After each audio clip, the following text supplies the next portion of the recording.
آمین ثم آمین۔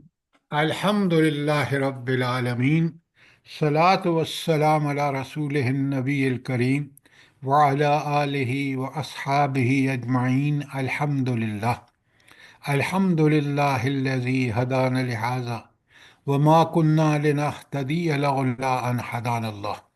رب اشرح لی صدری ویسر لی امری واحلل عقدۃ من لسانی یفقہوا قولی۔ آمین یا رب العالمین۔ اچھا، اب آپ دیکھیں کہ آج ہم نے آیت نمبر 16 کرنی ہے سورہ عنکبوت کی، اور ذرا غور فرمائیں۔ انسان جب قرآن پڑھتا ہے نا، اگر سمجھ کے پڑھ رہا ہو نا، تو اتنا مزہ آتا ہے۔ مثلاً آپ یہ دیکھیں، آیت نمبر 15 اگر آپ کو کل یاد ہو تو آیت نمبر 15 حضرت نوح علیہ السلام کے حوالے سے تھی کہ اللہ تعالیٰ نے کس طرح انہوں نے 950 سال تک، کتنی لمبی زندگیاں ہوتی تھیں، دعوت دی، اور ان کی دعوت کے نتیجے میں جن لوگوں نے قبول کر لیا، بڑے تھوڑے لوگ تھے، ان کو اللہ تعالیٰ نے حکم دیا حضرت نوح علیہ السلام کو کہ کشتی بناؤ، اور اس کشتی میں وہ سوار ہو گئے۔ اتنا بڑا عذاب آیا کہ ساری قوم تباہ ہو گئی، اور صرف یہی لوگ جو کشتی میں تھے وہ بچ گئے۔ یعنی مستقل اللہ تعالیٰ کی ایک سنت ہمارے سامنے لائی جا رہی ہے کہ انبیاء اللہ بھیجتا ہے، ان کے ساتھ وہی بذریعہ وہی ان کو ہدایت دیتا ہے، اور اب جو لوگ اس کو قبول کر لیتے ہیں، اللہ تعالیٰ کس طرح ان کو بچا لیتا ہے، اور وہ لوگ جو اس نبی کی بات کو، کیونکہ بات اللہ کی ہوتی ہے، نہیں مانتے، اللہ تعالیٰ ان منکرین کو پھر کس طرح مہلت کے بعد تباہ و برباد کرتا ہے۔ یہ ساری چیزیں ہم انہی آیات میں اور بار بار ہمارے سامنے لائی جاتی ہیں۔ اب اگر آپ دیکھیں کہ آیت نمبر 16 جو ہے وہ حضرت ابراہیم علیہ السلام کی دعوت کے بارے میں ہے۔ دعوت کیا ہے؟ بڑے غور سے دیکھیں، اور آپ دیکھیں گے کہ جب بھی انبیاء کا ذکر آیا ہے تو ان کی دعوت پہلے آئی ہے۔ وجہ آپ دیکھ لیں، سب انبیاء کی دعوت ایک ہے، شروع سے آخر تک۔ مثلا حضرت ابراہیم علیہ السلام کہتے ہیں اپنی قوم سے، وہ ابراہیم، اور حضرت ابراہیم علیہ السلام اذ قال لقومہ اعبدوا اللہ، انہوں نے اپنی قوم سے کہا کہ ایک اللہ کی عبادت کرو۔ یہ توحید اور اس کا الٹ شرک، توحید کی دعوت اور شرک سے مکمل اجتناب۔ اگر آپ نوٹ فرمائیں تو ہر نبی کی دعوت یہی ہے۔ آپ سارے انبیاء کی دعوت دیکھ لیں، سورہ آراف میں دیکھ لیں، سورہ ہود میں دیکھ لیں، سورہ شعراء میں دیکھ لیں، ان تینوں میں انبیاء کی دعوت جو ہے وہ اللہ ہی کی دعوت ہے، اور وہ دعوت ہے اللہ کی عبادت۔ اللہ کی عبادت کا مطلب کیا ہے، یہ مجھے اور آپ کو اچھی طرح پتہ ہونا یہ، جب کہ یہی دیکھیں نا، سورہ اس میں 51 نمبر جو سورہ ہے، اس میں اللہ تعالیٰ فرماتے ہیں کہ وما خلقت الجن والانس الا لیعبدون، میں نے جنوں انس کو صرف اس لیے پیدا کیا کہ وہ عبادت کرے۔ تو گویا انسان کی تخلیق کا مقصد عبادت، اور سارے انبیاء کی دعوت کا لب لباب بھی عبادت الہی۔ تو آپ دیکھیں کہ حضرت ابراہیم علیہ السلام ابو الانبیاء کہلاتے ہیں۔ کیوں؟ حضرت نوح کے بعد حضرت ابراہیم آتے ہیں، ایک بڑا لمبا عرصہ بھی، اس کے بعد یہ دعوت پوری کی پوری جو ہے، نبوت، وہ آپ ہی کے خاندان میں رہتی ہے۔ دو نسلیں چلتی ہیں، ایک ہے بنی اسرائیل جو حضرت یعقوب حضرت سارہ کے پیٹ سے ہے، اور دوسری جو شاخ ہے وہ ہے حضرت اسماعیل علیہ السلام جو حضرت حاجرہ کے بیٹے ہیں۔ اور اسماعیل علیہ السلام ہمیں پتہ ہے وہ مکے میں ہیں، اور حضرت اسحاق علیہ السلام جو ہیں وہ فلسطین میں ہیں۔ تو اب آپ دیکھیں کہ ان کو ابو الانبیاء کہتے ہیں، تو ان کی بھی دعوت صرف یہی ہے کہ اعبد اللہ واتقو ہو، اللہ کی عبادت کرو اور تقوی کی روش اختیار کرو۔ عبادت میں نے بتایا کہ زندگی کے ہر معاملے میں، ہر جگہ، ہر حال، ہر وقت اللہ کی اطاعت، جس کا حکم دیا ہے اس کو کرو، جس سے منع کیا اسے رک جاؤ۔ اور دوسرا تقوی ہے، تقوی یہ ہے کہ برائیوں کو چھوڑ دو اور نیکیاں کرو۔ اچھا، یہاں یہ بات سمجھنے کی ہے کہ اللہ نے خود بھی حکم دیا، پھر انبیاء جو بھیجے ان کو بھی کہا کہ لوگوں سے کہو کہ اللہ تعالیٰ کی عبادت کریں۔ اس کا فائدہ مجھے اور آپ کو کیا ہوگا؟ اللہ کی عبادت کا فائدہ کیا ہے؟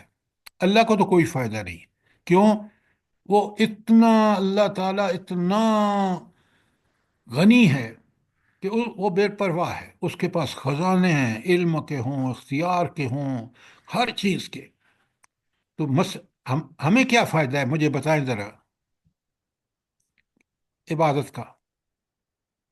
سر عبادت کا فائدہ انسان کو ہی ہے، وہ سیدھی راہ پہ ہوگا، صحیح کام، نیک کام کرے گا، اس کا کردار خوبصورت، وہ ایک بہترین انسان بنے گا، اپنے لیے بھی فائدہ مند، دوسروں کے لیے بھی، اور دنیا اور آخرت سمجھ جائے گی۔ بے شک یہ ہے وہ اصل چیز جو سمجھنے کی ہے، کہ عبادت ہی انسان کو انسان بناتی ہے۔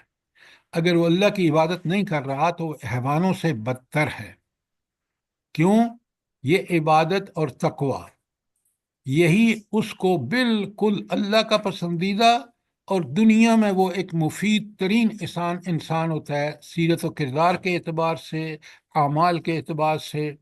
اور کیونکہ وہ اللہ کی اطاعت کر رہا ہوتا ہے، تو اللہ کی اطاعت اور رسول صلی اللہ علیہ وسلم کی اطاعت میں ہی اس کو اصل زندگی، اصل انسان بنتا ہے، جس کا مطلوبہ سیرت بھی ہوتا ہے، کردار بھی ہوتا ہے، اخلاق بھی ہوتے ہیں، معاملات بھی ہوتے ہیں، حقوق بھی پورے کرتا ہے۔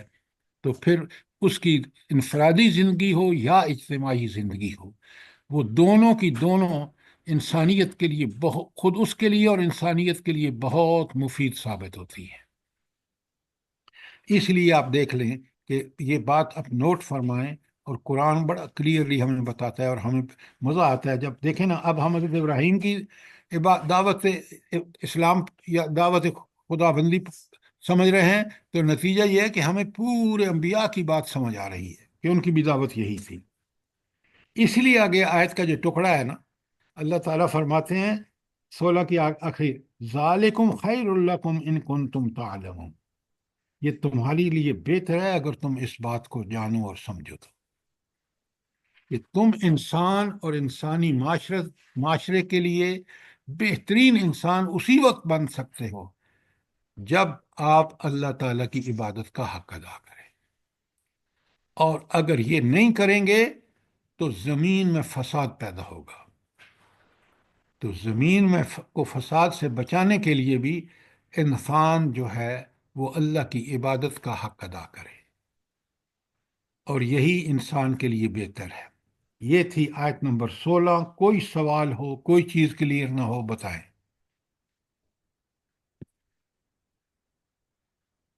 اب چلتے ہیں آیت نمبر 17 میں۔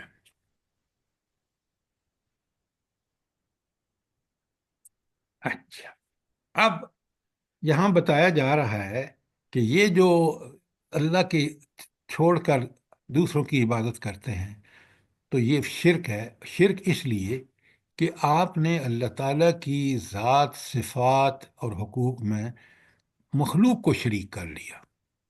اللہ خالق ہے، اللہ مالک ہے کائنات پوری کا، اللہ کا علم ایسا کہ وہ ہمارے دلوں کے راز سے واقف۔ لہٰذا اللہ تعالیٰ فرماتے ہیں، انما تعبدون من دون اللہ اوثانا تخلقون افکا، تم اللہ کو چھوڑ کر جن کی عبادت کرتے ہو وہ محض بت ہیں، اور تم ایک جھوٹ گھڑ رہے ہو۔ بھلا یہ کیسے جھوٹ ہے کہ اللہ کے علاوہ دوسروں کی عبادت کرنا جھوٹ کیسے ہے بھلا؟ دیکھیں نا، ہمارے پاس دلیل ہونی چاہیے نا۔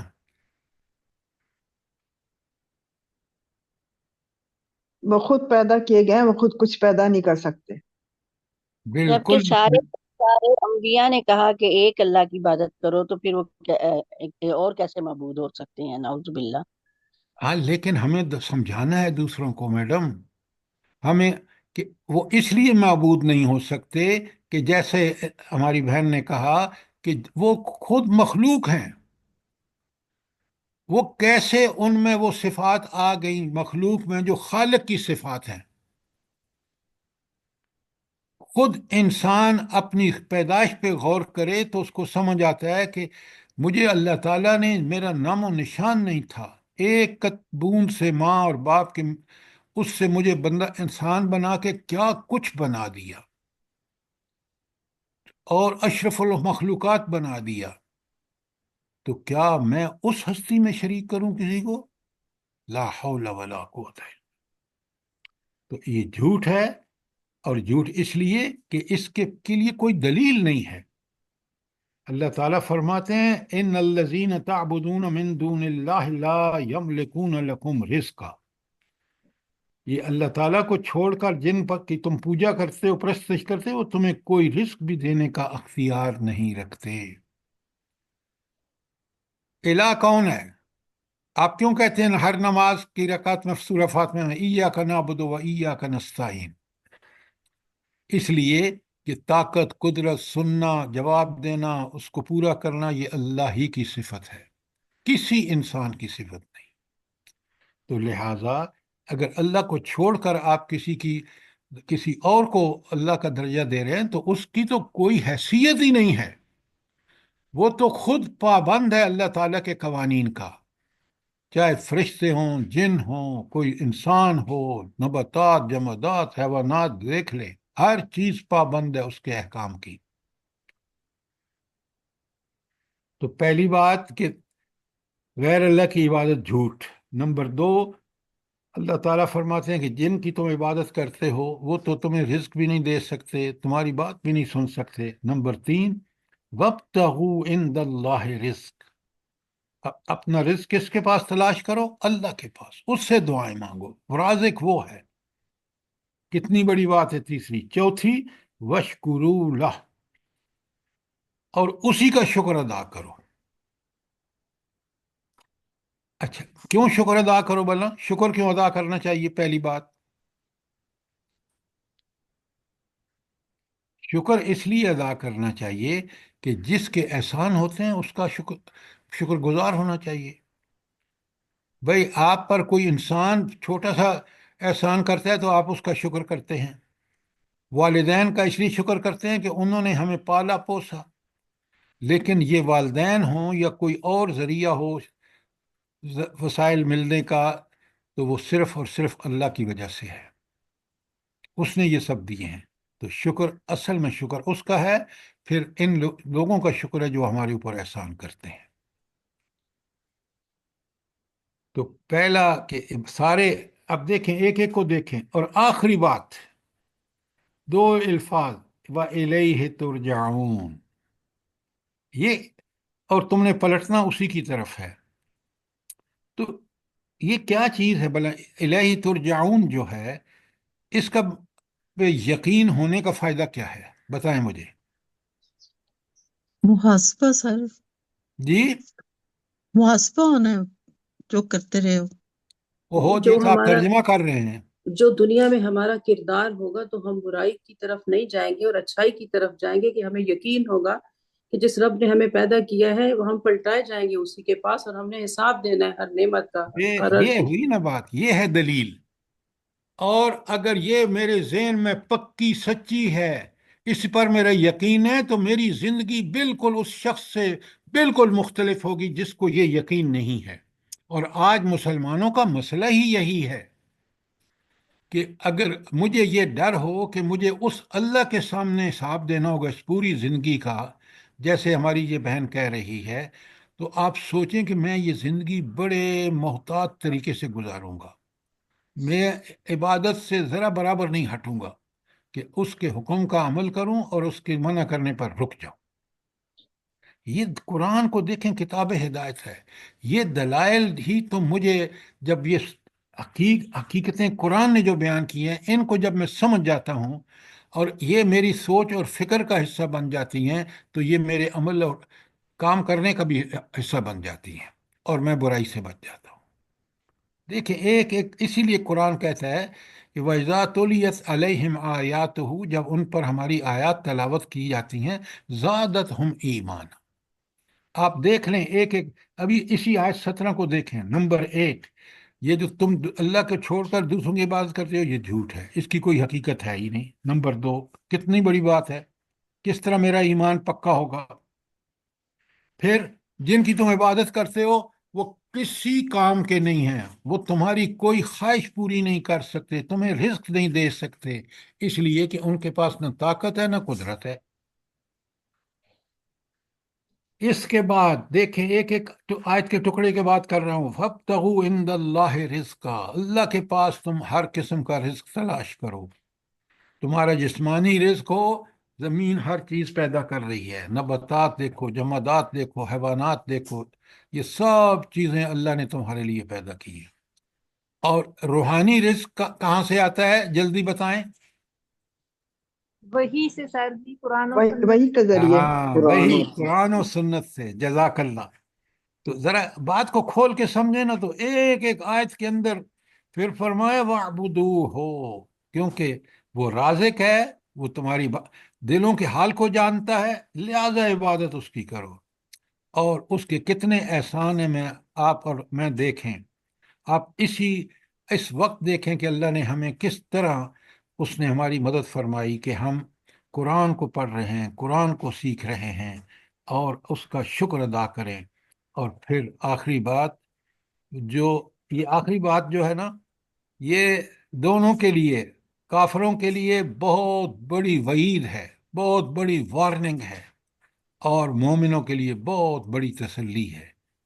مومن کیوں تسلی ہے؟ کہ جس ہستی کے پاس مجھے پہنچنا ہے نا، میں عین اس کے حکم کے مطابق زندگی گزار رہا ہوں، لہذا مجھے اس سے انعام کی توقع ہے، اور میری امیدیں اور توکل اسی پر ہے۔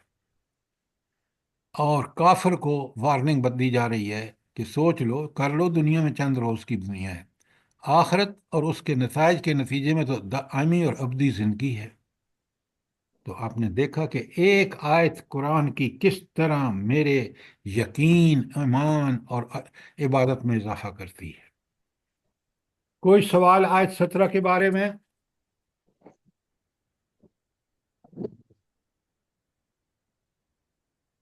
جزاک اچھا، اللہ سر۔ اب آئیے آیت 18 پر، بڑے غور سے دیکھیے، ایک ایک آیت قرآن کی جو ہے نا وہ ہدایت کا سرچشمہ ہے۔ وَإِن تُكَذِّبُوا، اب نبی کریم صلی اللہ علیہ وسلم سے خطاب ہے، اگر یہ تمہیں جھٹلائیں، فَقَدْ كَذَّبَ أُمَمٌ مِّن قَبْلِكُمْ، تو آپ سے پہلے بہت قومیں اس جھٹلا چکی ہیں۔ یہ اس میں اگر اس کو ہم کھولیں کہ اگر یہ نبی کریم صلی اللہ علیہ وسلم کو اللہ تعالیٰ فرما رہے ہیں کہ اگر آپ کو یہ جھٹلاتے ہیں نا، تو بہت بہت سی پہلے قوموں نے بھی یہ حرکتیں کی ہیں۔ تو یہاں اس کے اگر اور اس کو سمجھیں تو کیا مطلب ہے اس کا؟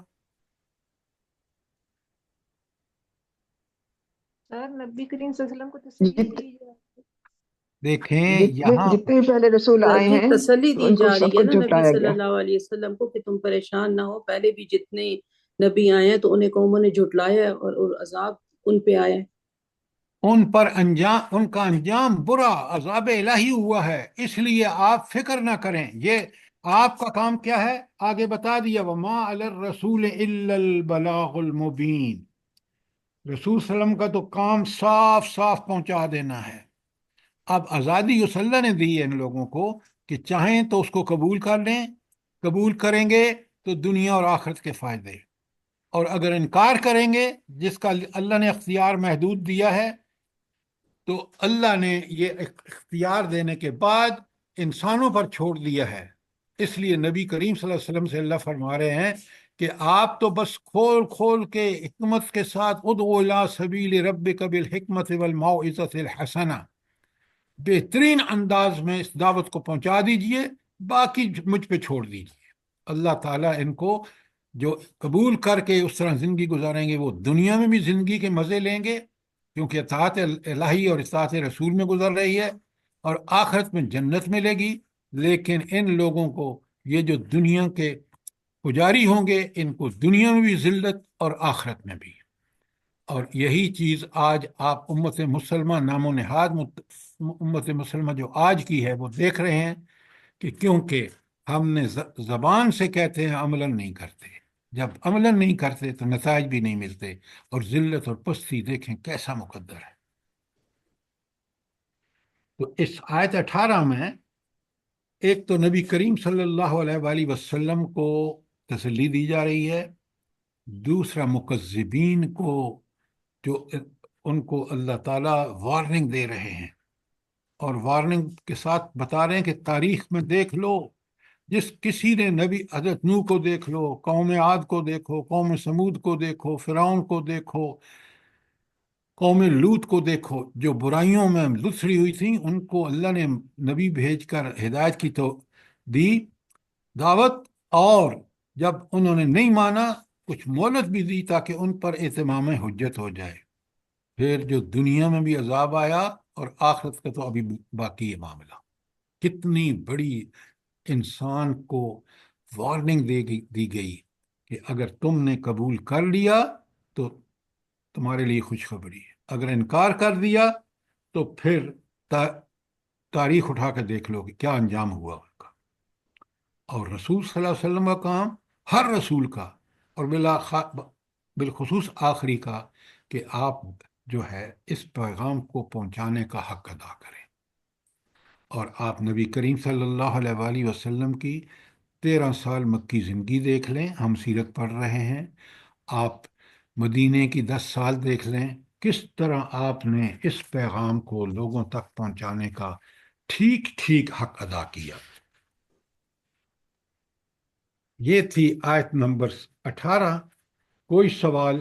اب 19 میں اللہ تعالیٰ فرماتے ہیں اولم یرو کیف یبدئ الخلق یعیدہ، تو کیا ان لوگوں نے کبھی نہیں دیکھا کہ اللہ تعالیٰ نے اس خلق کی ابتدا کیسے کی اور پھر دوبارہ اس کو کیسے بنائے کھڑا کرے گا؟ یعنی آگے اللہ اگلی آیت کا ٹکڑا دیکھیں، ان ذالک علی اللہ یسیر، اللہ کے لیے یہ بہت آسان ہے۔ اب میں اور آپ اپنے ذہن میں پہلے جب یہ یقین ہو جائے گا نا، تو پھر مجھے اور آپ کو اللہ تعالیٰ کی یہ قدرت اور یہ اختیار کا بھرپور اپنی زندگی پر اثر ڈالے گا، میری اور آپ کی۔ تو یہ قرآن جب کہہ رہا ہے کہ ان ذالک علی اللہ یسیر، یہ کام اللہ کے لیے بڑا آسان ہے، تو میں اور آپ کیسے سمجھیں کہ یہ اللہ کے لیے بہت آسان ہے؟ پہلے پیدا کرنا بھی اور پھر دوبارہ اٹھانا بھی بہت آسان ہے، کیسے؟ شاید اللہ تو کن فیکون دو ہاتھ کام ہو سکتا ہے۔ پہلی دفعہ تو چیز کو پیدا کرنا مشکل ہوتا ہے، دوسری دفعہ تو پھر اس کا مشکل نہیں ہے، اللہ تعالیٰ تو کون کہتے ہیں تو بس ہو جاتا ہے کام۔ ہاں، اللہ کا دیکھیں، یہ ہے قدرت اس کی۔ اس نے آپ کو پیدا کیا، اور پیدا کرنے کے بعد دوبارہ اٹھانا بہت ہی آسان ہے۔ جیسے آپ نے دلیل، قرآن کی دلیل ہے کہ جس نے پہلے پیدا کیا اس کے لیے کیا مشکل ہے دوسری دفعہ بنانا؟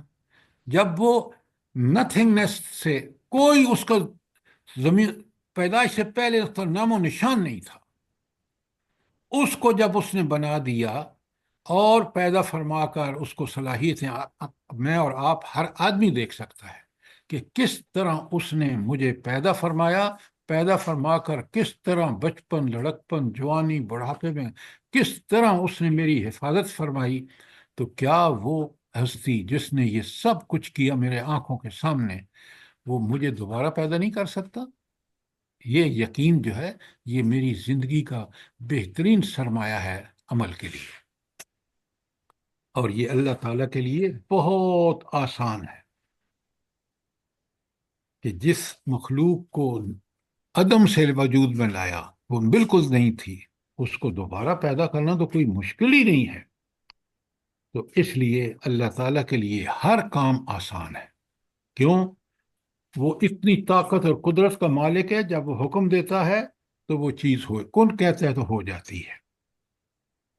پھر قرآن کہتا ہے، یہ ساری چیزیں ذرا غور فرمائیں، یہ میرے اور آپ کے یقین کو پکا کرنے کے لیے ایسی مثالیں ہیں جو بالکل ہر آدمی سمجھ سکتا ہے، کسی ڈگری کی کوئی ضرورت نہیں ہے. انسانی فطرت کو اللہ نے ایسا بنایا ہے. دیکھیں اللہ فرماتے ہیں آیت 20 میں کل سیرو فی الارض، ذرا زمین میں چل پھر کر دیکھو. فانظر کیف بدا خلق اللہ ینشئ نشأۃ الآخر. زمین میں چل پھر کر دیکھو اس نے کس طرح خلق کی ابتدا کی.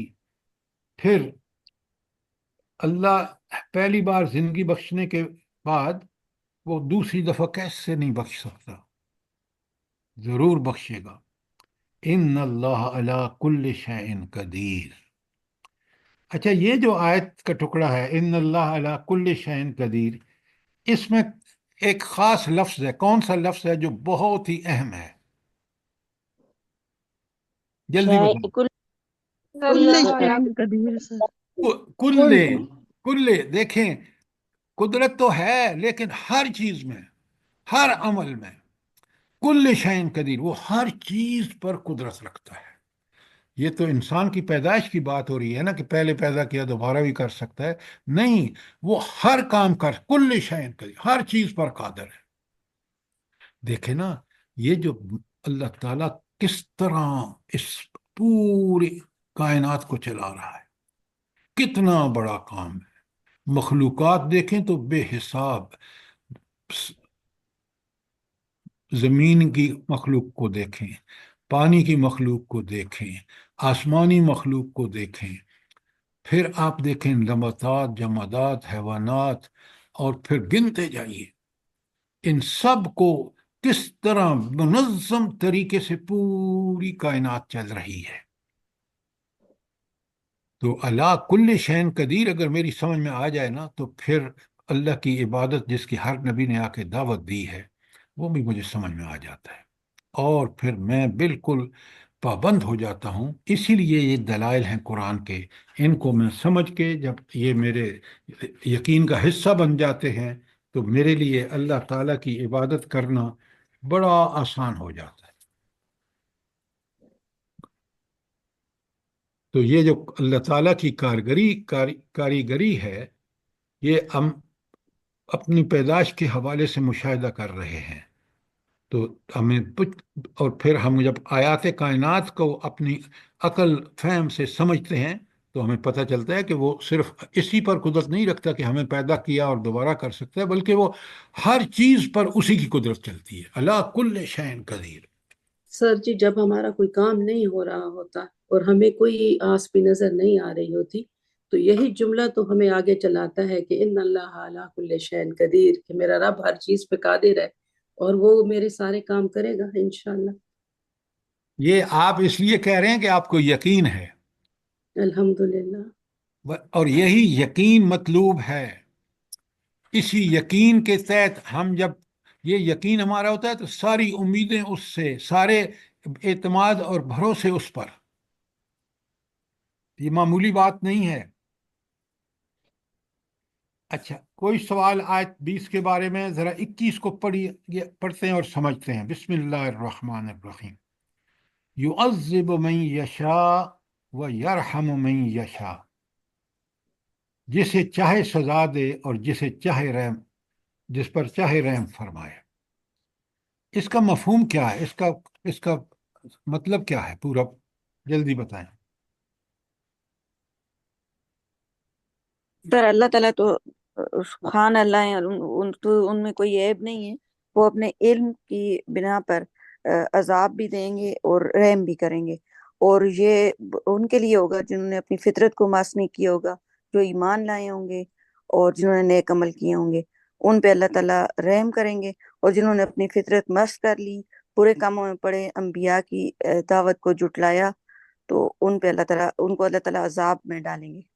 ارم، آپ بات ٹھیک کہہ رہے ہیں، لیکن پہلے بات کو تھوڑا سا اور گہرائی میں اترے نا تو پتہ چلتا ہے کہ یہاں اگر اس کے ظاہری معنی لیے جائیں نا کہ اللہ جس کو چاہتا ہے عذاب دیتا ہے، جس کو چاہتا ہے اس پر رحم کرتا ہے، لیکن یہ اس کا مفہوم نہیں ہے. مفہوم یہ ہے کہ اللہ کیونکہ برحق ہے، اس نے کسی کو ناجائز فائدہ نہیں اٹھانے دینا. وہ عین عدل اور انصاف جو بالکل پرفیکٹ ہوگا اس کے مطابق فیصلے فرمائے گا.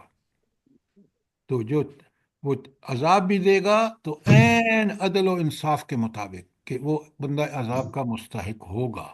اس نے برائیاں کی ہوں گی، اس کو اللہ نے ساری صلاحیتیں بھی دی ہوں گی، اس کے باوجود اس نے ان صلاحیتوں کو مس یوز کیا ہوگا.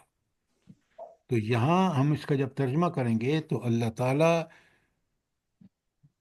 عذاب بھی دے گا اور وہ رحم بھی فرمائے گا، لیکن ہر فیصلہ عین عدل و انصاف کے مطابق ہوگا.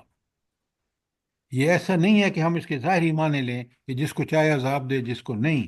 جب اللہ کی صفات کا ہمیں بھرپور علم ہے اور ہونا چاہیے تو اس کا مقصد یہ ہے کہ اللہ اس عدل و انصاف کے تحت جسے چاہے گا عذاب دے گا، جسے چاہے گا بخش دے گا. یہ یعنی ہے سر جی کہ اللہ تعالیٰ حاکم ہے اور وہ ہمارے کارنامے دیکھے گا تو پھر اس کی مرضی ہے کہ وہ ہمیں معاف کر دے یا سزا دے عدل کے مطابق. عدل کے مطابق. جزاک اللہ. اچھا، اب آپ صرف حاکم نہ کہیں نا.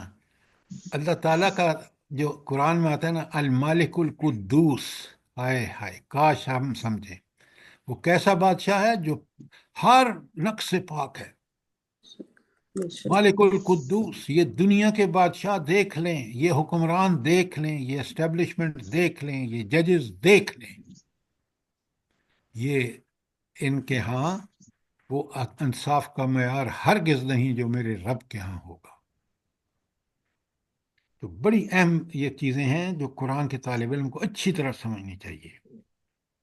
اور آگے دیکھیں دو الفاظ پھر آ رہے ہیں. پہلا کانا یعذب من یشاء و یرحم من یشاء و الیہ تقلبون، اور تم نے پلٹنا بھی اسی کی طرف ہے.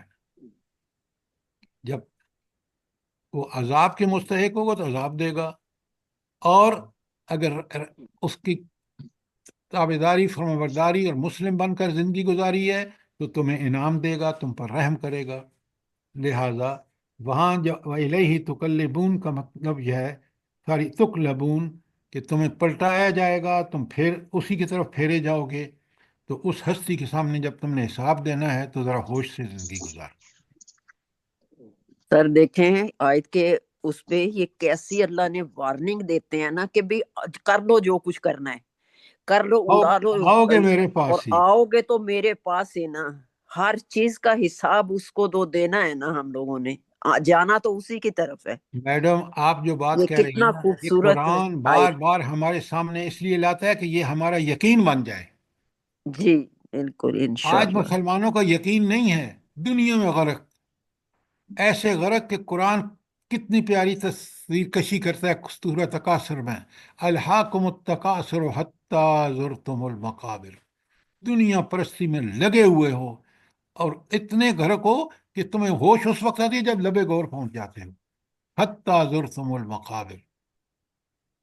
تو یہ قرآن ہمیں روکتا ہے، قرآن ہماری تربیت کرتا ہے کہ ہم دنیا میں اللہ کے فرم بردار بن کے رہیں، نفس شیطان طاغوت کے پیچھے ہرگز نہ چلیں. یہ تھی آیت 21 کہ خدا، یہ ضابطہ ہے اللہ تعالیٰ کا، یہ قانون ہے کہ جس کو چاہے عذاب دے اپنے عدل و انصاف کے تحت، اور جس کو چاہے اس پر رحمت کرے کہ اس کو بخش دے اور وہ جنت کا حقدار بن جائے. اور پھر فرمایا وَمَا أَنْتُمْ بِمُعْجِزِينَ فِي الْأَرْضِ وَلَا فِي السَّمَاءِ، تم زمین میں بھی اللہ کو عاجز نہیں کر سکتے اور آسمان میں بھی. کیوں؟ وہ الہ ہے زمین کا بھی اور آسمان کا بھی. اس کے پاس طاقت ہے، قدرت ہے، کائنات پوری میں زمین و آسمان ہو تو کوئی اس کو عاجز نہیں کر سکتا، کوئی اس کو حکم کے خلاف جانے کی جرت نہیں کر سکتا. اور پھر وہ اللہ کون ہے؟ وَمَا لَكُم مِّن دُونِ اللَّهِ مِن وَلِيٍّ وَلَا نَصِيرٍ. اس اللہ سے بچانے والا کوئی سرپرست اور کوئی مددگار تمہارے لیے نہیں ہے. جب یہ مجھے اور آپ کو یقین ہوگا تو پھر ہم دنیا اور آخرت دونوں میں صرف اور صرف اسی اللہ کو ولی سمجھیں گے، اسی کو ہم نصیر سمجھیں گے، مددگار، اور وہی حقیقت میں ہے ہی وہی جتنا جلدی ہمیں سمجھ آ جائے یہ ہمارے حق میں بہتر ہے۔ تو آپ دیکھ رہے ہیں یہاں توحید اور رد شرک کے لیے کیا دلائل ہیں ہمارے پاس۔ بھئی جب کوئی اس کو عاجز نہیں کر سکتا تو کون ہے جو اس جیسی صفات رکھتا ہو؟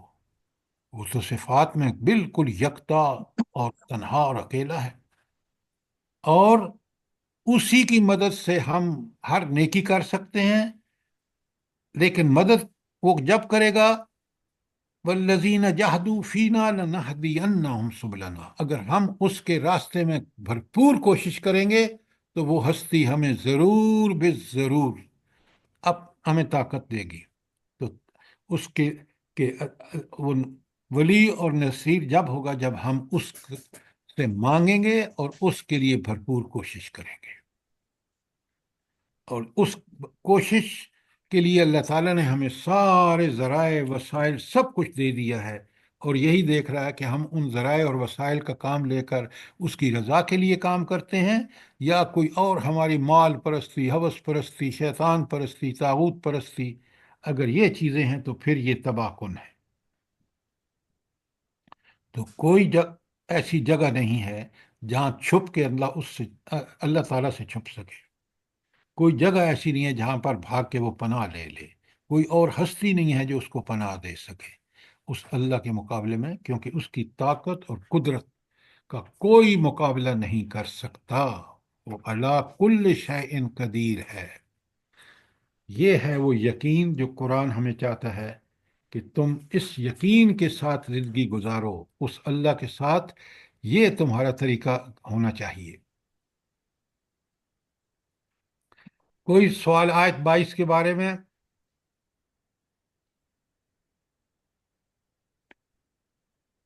تو آپ نے دیکھ لیا کہ بندہ کس قدر مجبور ہے، تھوڑی سی آزادی اس کو ہے کہ چاہے تو نیک بنے چاہے تو بد بنے، لیکن وہ اللہ کے ہر آن نگرانی میں ہے، اور کوئی اور نہیں ہے جو اس کی مددگار یا ولی یا اس کا مددگار بن سکے کہ اللہ سے بچا سکے۔ کیوں؟ اللہ سب کا ولی اور مددگار ہے، اور آخرت میں، دنیا میں تو تھوڑی سی آزادی ہے، آخرت میں سخت عذاب ہوگا، اور ایسا امتحان ہوگا اس ہستی کے سامنے جو ہستی ہماری دلوں، دماغ اور وسوسوں سے واقف، اور وہ ہستی ایسی کہ اس کے سامنے کوئی دم نہیں مار سکتا۔ یہ جو جھوٹی شفاعت ہے نا، میں نے آپ کو بتایا ہے، یاد رکھیے، برحق شفاعت یہ ہے کہ وہ شخص جس کا معاملہ 50-50 ہے، تھوڑا سا 49-48 بھی ہو سکتا ہے، اللہ تعالیٰ اس کو بخشنے کے لیے نبی کریم صلی اللہ علیہ وسلم سے اگر محبت کی ہے، آپ کے کہنے پہ چلا ہے، تو اللہ ان سے اجازت دیں گے، وہ اجازت کے ساتھ سفارش کریں گے۔ اگر روزے رکھے ہیں تو روزے کو اللہ اجازت دے گا، وہ سفارش کرے گا۔ قرآن سے تعلق تھا تو قرآن کو اللہ تعالیٰ حکم دے گا۔ تو یہ محدود سفارش اللہ کے ہاں ہے، وہ سفارش نہیں ہے کہ فلاں چھڑا لے گا۔ آپ کے سامنے دنیا میں حضرت نوح علیہ السلام نے جب اپنے بیٹے کو غرق ہوتے دیکھا تو ان کی پدری جو شفقت تھی وہ جاگ اٹھی، انہوں نے اللہ سے دعائیں کی تو اللہ نے ڈانٹ دیا، نہیں، نوح وہ اللہ کا نافرمان ہے، اس کو یہ عذاب آئے گا اور تمہاری آنکھوں کے سامنے ڈوبے گا۔ حضور نبی کریم صلی اللہ علیہ وآلہ وسلم کی آپ کے چچا نے پشت پناہی مدد کا حق ادا کیا ہر معاملے میں۔ قریش کو سب سے بڑا ڈر یہ تھا کہ اس قبیلے جس کے بنی ہاشم کے جو سردار ہیں، وہ چچا جو پشت پناہ ہے نبی کریم صلی اللہ علیہ وآلہ وسلم کے، ان سے ڈر کر انہوں نے، لیکن آپ کی بڑی خواہش تھی، اور آپ دیکھیں کہ موت کے وقت کس طرح منتیں کر رہے ہیں کہ اس کلمے کو پڑھ لو، لیکن اگر انہوں نے نہیں توجہ دی اللہ کی طرف تو اللہ بھی بے نیاز تھا، تو ان کو ہدایت نہیں ملی۔ لہٰذا یہ اچھی طرح سمجھ لیں کہ قرآن کس طرح کھول کھول کے، اور ایمان اور عمل صالح ہے جو انسان کو اللہ کی رحمتوں کا مستحق بناتا ہے۔ اب آیت 23 میں بالکل یہ بات پوری طرح کھول دی ہے، بڑے غور سے دیکھیں۔ والذین کفروا بآیات اللہ، جن لوگوں نے اللہ کے احکامات کا انکار کیا۔ یہاں آیات کا مطلب کیا ہے؟ وہ جو قرآن کے اندر اللہ تعالیٰ کی ہدایات، تعلیمات اور احکامات ہیں، اس کا انکار کیا۔ وَلِقَائِهِ، یہ جو لقاء ہی، اس کی ملاقات، اس سے ملاقات، یہ بڑی اہم ہے۔ اور قرآن میں نے آیات آپ کو بھیج چکا ہوں کہ اس اللہ تعالیٰ سے ملاقات کو کتنی اہمیت ہے، اور اسی کا یقین کہ میں نے بالآخر اللہ سے ملاقات کرنی ہے قیامت کے دن جب میرا حساب کتاب ہوگا۔ اور اس ملاقات کو اگر میں نے پیش نظر رکھ کے زندگی گزاری کہ وہاں تو میری پوری زندگی کے چاہے چھوٹا یا بڑا عمل ہو، قرآن سورہ زلزال میں آخری آیت ہے وَمَن يَعْمَلْ مِثْقَالَ ذَرَّةٍ خَيْرًا يَرَهُ، ذرا برابر نیکی ہوگی تو وہاں دیکھ لے گا اپنے اعمال نامے میں۔ اور وَمَن يَعْمَلْ مِثْقَالَ ذَرَّةٍ شَرًّا يَرَهُ، جس نے ذرا برابر برائی کی ہوگی وہاں موجود ہوگی۔ اب بتائیں مجھے، کیا انسان کو جب یہ مجھے اور آپ کو پتہ ہے تو ہم بری نگاہ ڈالیں گے کسی پر؟ کیوں؟ یہ وہاں موجود ہوگی۔ اور اگر میں انکار کروں گا، نعوذ باللہ، اللہ کو تو سب پتہ ہے، لیکن اہتمام حجت کے لیے اللہ تعالیٰ حکم دے گا میرے ہاتھ، پاؤں، زبان کو کہ وہ گواہی دیں میرے خلاف خود، کیونکہ میں چل کے گیا تھا پاؤں سے، ہاتھ سے وہ برا عمل کیا، یا زبان سے وہ چیز کہی جو اللہ کو ناپسندیدہ تھی، کلمہ کہا۔ دیکھیں کس قدر بندوبست ہے اللہ کے ہاں۔ والذین کفروا بآیات اللہ ولقائہ، ایک تو اللہ کی آیات کا انکار کیا، اور دوسرا اس سے ملاقات کا انکار کیا۔ اچھا، آپ مجھے ایک بات بتائیں، جو لوگ دنیا میں برائیاں کر رہے ہیں، کیا ان کو اللہ سے ملاقات کا یقین ہے؟ نہیں سر، اگر یقین یقین نہیں ہے ہونا جبھی تو تو وہ کبھی بھی برائیاں نہ کر رہے کرے ہیں۔ اس طرح کے کام۔ ہاں، یہ ہے، یہاں دیکھیں ایک لفظ لقائے ہی ہے، لیکن وہ آخرت میں انسان کی پیشی اللہ کے سامنے، جہاں اس کی زندگی کے بارے میں ایک فیصلہ ہونا ہے، وہ دائمی فیصلہ ہے۔ یہ دنیا عارضی تھی، آپ کو جو مجھے زندگی ملی ہے ایک خاص وقت ہے، بس ختم۔ لیکن اس فیصلے کے بعد جو زندگی ہے، چاہے وہ جنت کی ہے چاہے دوزخ کی ہے، وہ دائمی اور ابدی ہے۔ لہٰذا یہ لقاء، یہ ملاقات جو اللہ سے تعالیٰ سے ہونی ہے، یہ بڑی معنی خیز ہے، یہ دائمی فیصلہ ہے، ابدی جنت اور جہنم کا، یا ابدی جنت یا ابدی جہنم۔ تو اس لیے کتنی بڑی بات ہے یہ والذین کفروا بآیات اللہ ولقائہ۔ آگے سنیں، اولئک یئسوا من رحمتی، تو وہ میری رحمت سے مایوس ہو چکے ہیں، آخرت میں بالکل مایوس ہوں گے۔ کیوں؟ اس رحمت کا مستحق ہونے کے لیے جو کام کرنے تھے وہ تو دنیا میں کیے نہیں۔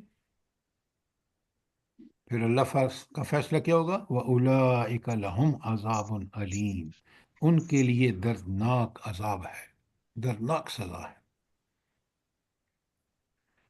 اچھا، اب کیا ہم معنی پڑھ کے رک جائیں؟ مجھے یہ بتائیں کہ دردناک سزا سے مراد کیا ہے؟ قرآن نے کھول کے بتایا کیا ہے دردناک سزا والا، کیوں ہے جہنم کی؟ سر کھال میں زیادہ درد ہوتی ہے اور کھال ہی زیادہ جلے گی، اور کھال پھر دوبارہ بنا دی جائے گی، اور اسی کو پھر دردناک اذیتیں دی جائیں گی۔ یہ یہ ڈاکٹری اصول بھی ہے اور انسانی اللہ کی نیچر ہے کہ بتائی گئی ہے کہ اس کھال میں زیادہ جلنے کا درد ہوتا ہے۔ اچھا، بات آپ نے ٹھیک کی ہے، پہلے بڑے غور سے سنیں۔ اللہ تعالیٰ کہتے ہیں نا کہ میں ان کے سامنے ایسی چیزیں لاؤں گا کہ ان کو سمجھ آئے گا کہ یہ قرآن حق ہے، اللہ کی بات حق ہے۔ اب سائنس یہ بات کہتی ہے، ثابت ہو چکا ہے کہ جب انسان جلتا ہے تو جو جلنے کی اس کے دماغ میں جس چیز کا اثر ہوتا ہے، اس سارے اثر کی باعث وہ سیل ہیں جن کے ذریعے یہ میسج جاتا ہے دماغ کو، اور دماغ اذیت ناک صورتحال کو سمجھتا ہے اور انسان چیختا چلاتا ہے۔ تو اللہ تعالیٰ جب ایک کھال جل جائے گی تو دوسری کھال اس لیے پہنائی جائے گی کہ تاکہ اس کو باقاعدہ اس کھال کے سیلز کے ذریعے وہ اذیت ناک صورت اس کے ذہن اور دل و دماغ پر طاری ہو اور وہ چیخے چلائے۔ یہ ہے کہ اس کو جو کھال چینج کر کے اس کو پھر آگ میں پھینکنا ہے، وہ اس کو جلنے کی پوری اذیت ناک صورتحال جو ہے وہ اس کھال کے جلنے سے پیدا ہوگی۔ جب کھال جل جائے تو پھر اس کو کیونکہ سینسر ختم ہو گئے، جل گئے، تو پھر اس کو کوئی اذیت نہیں ہوتی۔ تو یعنی عذاب نہ رکے گا نہ کم ہوگا، نہ کم ہوگا نہ رکے گا۔ تو اس عذاب سے بچنے کے لیے کیا عارضی دنیا میں ہم عیش و عشرت کریں؟ بتائیں نا۔ نہیں سر جی، آخرت کی تیاری کریں۔ بالکل، تو یہ اسی وقت ہے جب ہم ان دلائل کو اچھی طرح اپنے دل و دماغ میں بٹھا لیں تو پھر برائی کا سوچ بھی نہیں سکتا بندہ۔ یہ تھی آیت، آپ دیکھیں کتنا ہولناک منکرین کا انجام ہے، اور کفار کس طرح وہاں رحمت الہی سے محروم ہوں گے، اور مومن کتنا مطمئن ہوگا کیونکہ اس نے دنیاوی زندگی، وہاں آخرت کی بات کر رہا ہوں، کیونکہ اس نے دنیاوی زندگی اللہ کے عین حکم کے مطابق گزاری ہے۔ اور یہ کافر کس قدر پریشان ہوگا، کس قدر اللہ کی رحمت سے مایوس ہوگا جب حساب و کتاب ہو رہا ہوگا نا۔ بھڑکتی جہنم ہمارے سامنے داڑیں مار رہی ہے، اور جنت کی رعنائیاں اور خوبصورتیاں اور حسن وہ بھی ہم دیکھ رہے ہیں۔ اللہ تعالیٰ مجھے اور آپ کو اس جنت کا حقدار بنائے، تاکہ ہم دنیا میں ایسے اعمال کریں کہ ہم اس کے حقدار بن جائیں۔ آمین، اللہم اجرنا من النار۔ آمین آمین، یہ دعا مانگنی چاہیے۔ اچھا، اب حضرت ابراہیم کا واقعہ چل رہا تھا، بڑے غور سے دیکھیں قرآن کس طرح بات کو کھول کھول کے ہمارے سامنے رکھتا ہے۔ تو اب قرآن کہتا ہے کہ حضرت ابراہیم کے بارے میں کتنی بدبخت قوم ہے، وہ دعوت دے رہے ہیں کہ اللہ کی عبادت کرو اور تقوی اختیار کرو۔ آپ نے پیچھے آیت میں پڑھ دیا۔ اب وہی قوم جو بگڑی ہوئی ہے، بت پرست ہے، بتوں سے اس کو امیدی ہے، تو اللہ سے کہتے ہیں، وہ کہتے ہیں قوم، فما کان جواب قومہ الا ان قالوا اقتلوہ او حرقوہ فانجاہ اللہ من النار۔ ایک آیت میں کتنے سارے مضمون بیان ہو گئے۔ پہلا بیان ہے کہ اس کی قوم نے جواب دیا کہ، اور کہا اس کو قتل کرو یا آگ میں پھینکو، اور اللہ تعالیٰ نے ان کو بالکل نجات دے دی جب انہوں نے آگ میں پھینکا۔ تو قرآن اتنی بات کہتا ہے جتنی ہدایت کے لیے ضروری ہے۔ اس پورے پروسیس میں کہ انہوں نے مہینوں لکڑیاں جمع کیں، پھر اس کو آگ جلائی، جب الاؤ تیار ہو گیا تو پھینکا وغیرہ، ان کی ساری تفصیلات دوسری جگہ پہ ہیں، لیکن یہاں ہدایت سے متعلق بات بڑی کلیئرلی بتا دی کہ اس کی قوم اتنی بدبخت تھی کہ انہوں نے کہا یا تو اس کو قتل کرو یا اس کو جلاؤ۔ کیوں؟ انہوں نے حضرت ابراہیم علیہ والسلام نے ہمارے بتوں کو توڑا ہے۔ اللہ فرماتے ہیں کیا چھوٹی سی بات، لیکن رب کی انتہا کرم کی دیکھیں، فَانْجَاهُ اللَّهُ مِنَ النَّارِ۔ اللہ فرماتے ہیں میں نے انہیں آگ سے نجات دے دی، وہی آگ ان کے لیے گلے گلزار بن گئی۔ اب یہ جو جلنے کا پروسیس ہوتا ہے نا، آپ دیکھیں کہ آگ کا کام جلانا ہے، اور جلنے سے سخت اذیت انسان کو ہوتی ہے، لیکن رب العالمین کا کمال کر دیکھیں کہ وہی آگ ٹھنڈی اور بڑی پرسکون بن گئی۔ کیوں؟ اس آگ کو جلنے کا حکم اللہ ہی دیتا ہے، اور جلاتی اللہ کے حکم سے ہے، لیکن یہ اللہ کے حکم کی پابند ہے. جب اللہ نے حکم دیا تو وہی آگ حضرت ابراہیم علیہ السلاۃ والسلام کے لیے بڑی پرسکون بن گئی، گلے گلزار بن گئی. سبحان اللہ. جب تک ہم ان پہ غور نہیں کرتے نا آیات پہ، ہمیں یہ ساری چیزیں کلیئر نہیں ہوتی. جب غور کرتے ہیں اور ان کو اچھی طرح سمجھتے ہیں تو ہمارا ایمان اور بڑھ جاتا ہے. آگے بڑی کمال کی بات آیت کا ٹکڑا جو آگے آ رہا ہے، ان فی ذالک لآیات، اس میں بالکل نشانیاں ہیں، لیکن کس کے لیے؟ لقوم یؤمنون، ایمان جو والوں کے ہائے لیے. ہائے، کتنی بڑی پیاری بات ہے کہ اس قوم کے لیے، ان لوگوں کے لیے، ان گروہوں کے لیے جو اللہ پر یقین رکھتے ہوں کہ وہ اس کی طاقت ہے. یہ آگ جلاتی ضرور ہے لیکن اس کے مالک کا حکم کی پابند ہے. جب وہ ہی اس کو حکم دیتا ہے تو یہ گلے گلزار بن جاتی ہے حضرت اسماعیل کے لیے. تو ان کی چال کیسی ناکام کی اللہ تعالیٰ نے. تو یہ آپ دیکھ رہے ہیں کہ بگڑی ہوئی قومیں آج دنیا میں دیکھ لیں. آپ دیکھیں نا، اسٹیبلشمنٹ ہو، ججز ہوں، آپ کے بڑے بڑے لوگ ہوں، یہی قوم کے سرکردہ لوگ ہیں. اور جب یہ بگڑ جاتے ہیں تو دیکھیں کیا صورتحال ہوتی ہے. کیا ان قوم اللہ تعالیٰ کے ذرائع اور وسائل کو کس طرح یہ لوٹتے ہیں. تو اللہ تعالیٰ اسی صورت کی آیت 69، وہاں 69 میں فرماتے ہیں قلنا، اللہ تعالیٰ ہم نے حکم دیا، یا نارو، کس کو حکم دیا؟ اے آگ. کس کو اللہ حکم دے رہا ہے؟ آگ کو. ہاں، کونی بردن و سلامن علی ابراہیم، کہ تو ٹھنڈی ہو جا اور سلامتی بن جا ابراہیم کے لیے. سبحان اللہ، سبحان اللہ. آگ کو کون حکم دے رہا ہے؟ اس آگ اللہ کا تعالیٰ. خالق. اور یہ آگ مجبور ہے کہ اس کا حکم مانے. ذرا غور کریں تو رب کے کمال دیکھیں. وہ علا کل شین قدیر ہے. آپ دیکھیں کہ کس طرح علا کل شین قدیر ہے. سبحان اللہ و بحمدہ، سبحان اللہ العظیم. اور اب سنیں، اللہ تعالیٰ فرما رہے ہیں کہ یہ جو گمراہ لوگ ہیں نا، ایک تو لیڈر ہیں، وہ آپ دیکھ رہے ہیں، مجھے تفصیل میں جانے کی ضرورت نہیں، اور ایک ان کے فالوور ہیں. یہ ان کی دوستی بس دنیا میں ہی ہے.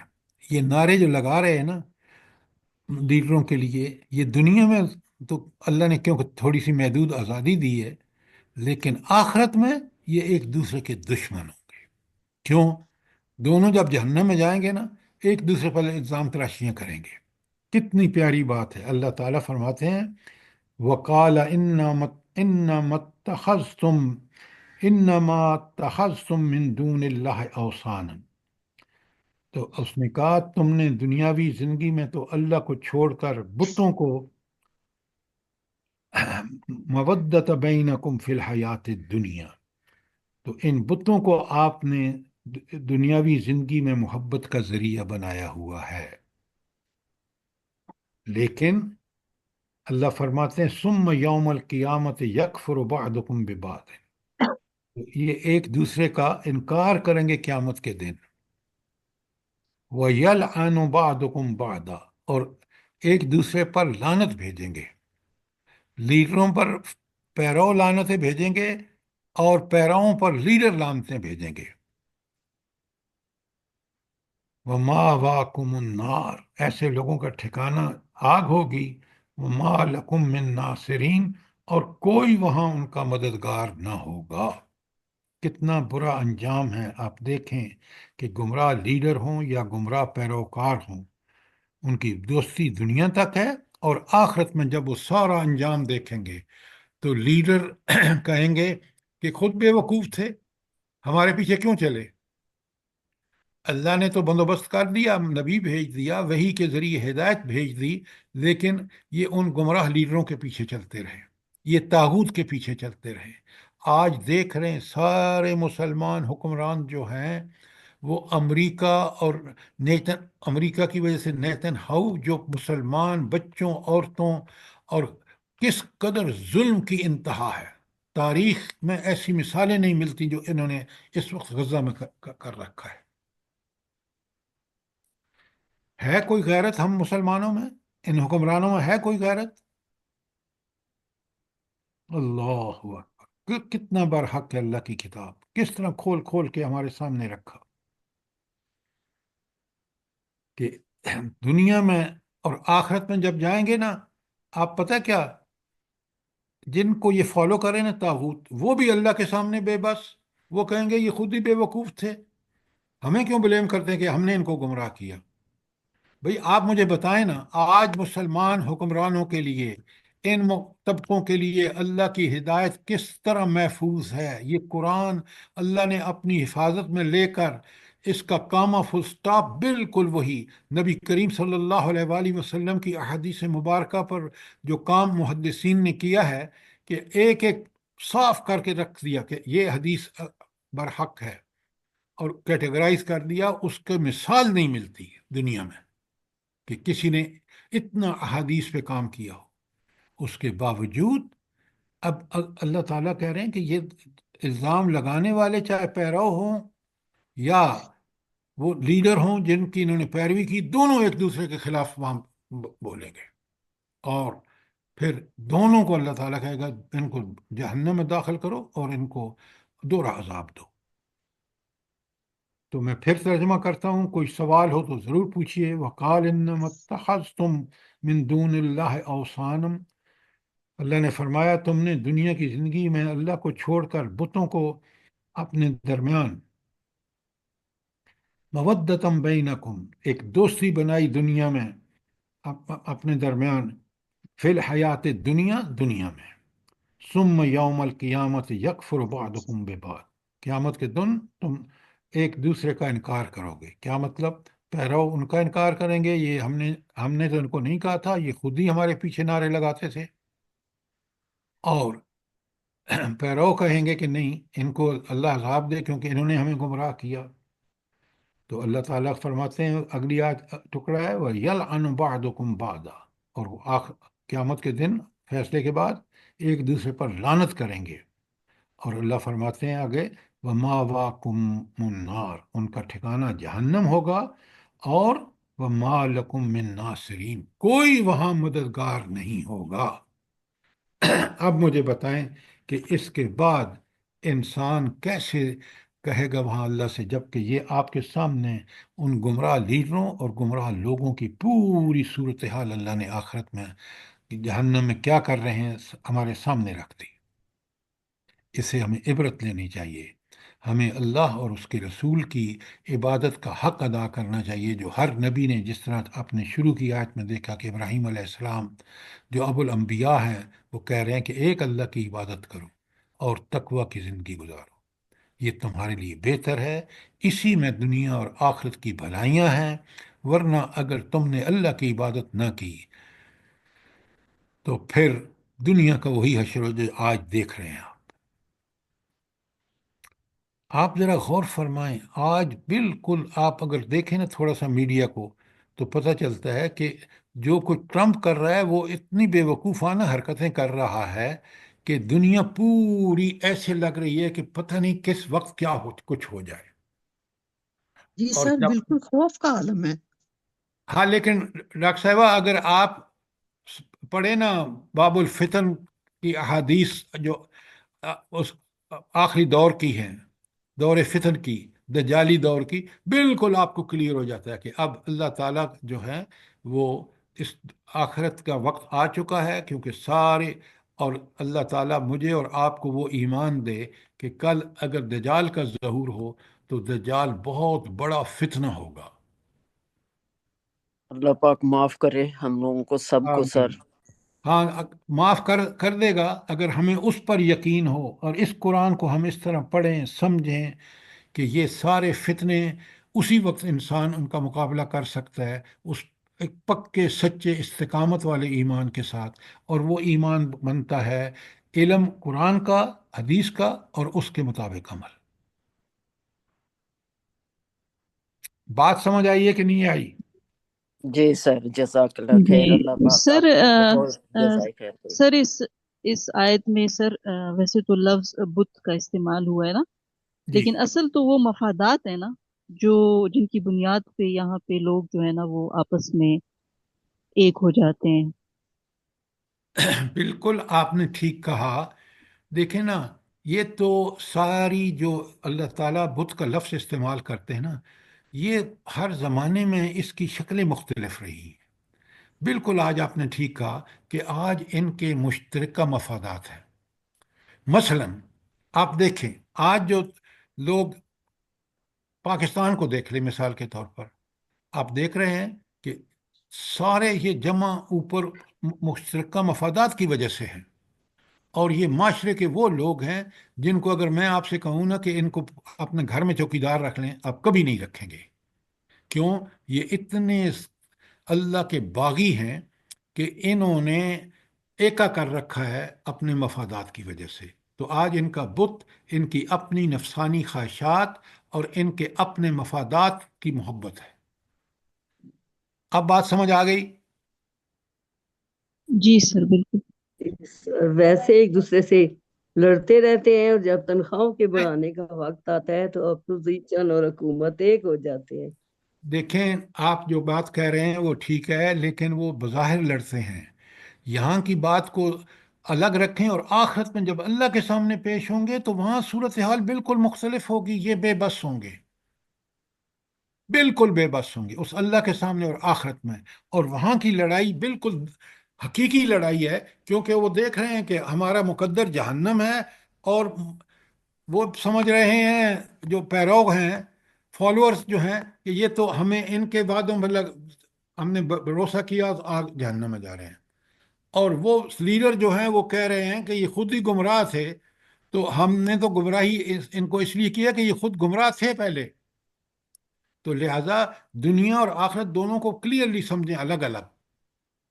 یہاں ان کے پاس طاقت قدرت اللہ نے امتحان کے لیے دی ہے، وہاں کوئی طاقت کوئی قدرت کوئی اختیار نہیں، اور وہ بے بسی میں دیکھیں گے اپنا انجام، جہنم بھڑک رہی ہوگی۔